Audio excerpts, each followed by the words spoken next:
Hey guys, welcome back for chapter 3. And chapter 2 is about them going to the festival, and when they were lining up, the goblins, the dwarves, tripped them, and then they figured out that they were not dwarves, they were goblins. And so, chapter 3, the magic comb.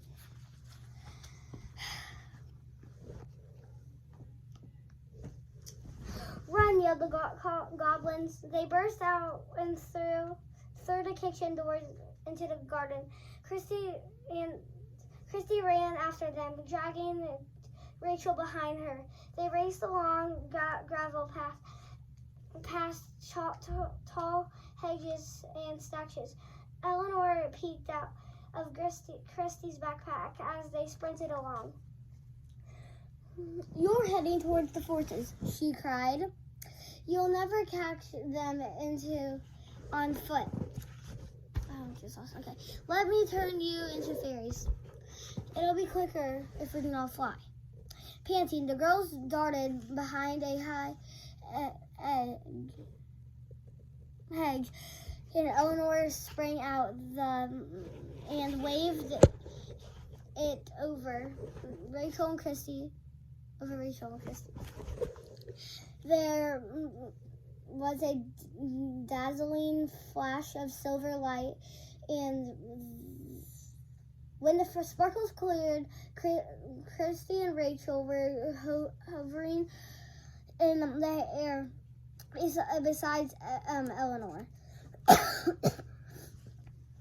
Their pretended wings had disappeared and been replaced with real gray, razzy fairy wings. Yeah, guys, if I get any of this wrong, just because I'm literally just 10 and I don't know a lot of words, so yeah. Anyway, and their fairy dresses were floating around them. "The goblins have already gone into the forest," said Eleanor. "Come on, we can catch them if we hurry." Together, they zoomed along the forest and zipped through the trees, but there was no sign of the goblins. Eleanor swooped down, and the girls followed her, looking for any signs of the goblins that had goblins had passed their way. Rachel had saw something on the ground. "Look, a print." She pointed down a large footprint in the mud. Maybe the goblins, I don't know, but "that's definitely the goblin footprint," said Christy, looking at the wide spaces between the toes. Are there more? Maybe we can track them."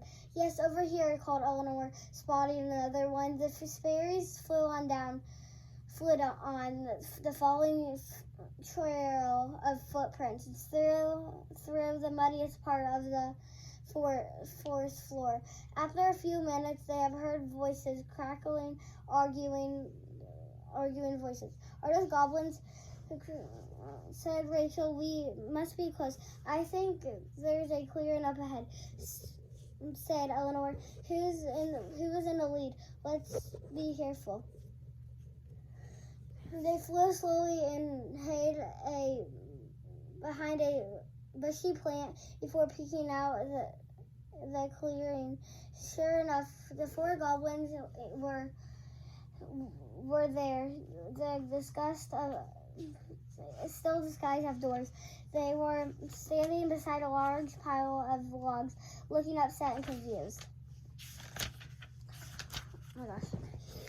"Look, there's Jack Frost," explained Christy, "the villain who was sitting on a stool beside a small pond. He was combing his hair and beard, and admiring his reflection in the water. As the fairies watched, he half turned and glared at the goblins. "Why are y'all still standing there like lumps?" he said. "Get on with it. I want a cottage, and I want it now." "But we've never built a cottage before," wailed the tallest goblin. "We don't know how." "That's not my problem," said Jack Frost. "I want it to look like Snow White's cottage, and only better. Stop being sick, lazy, and start building." So lazy, start building. let's get closer, she whispered Rachel. She flew out of the plant and got up to the leafy branches of the tree above the pond. Christy and Eleanor followed her, and oh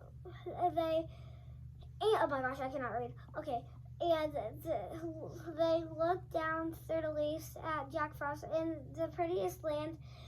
Jack was saying himself in a singing voice, "There is no one pretty as I am, not even Snow White." Suddenly, Eleanor gasped and almost fell off the branch. She had to flutter her wings to steady herself.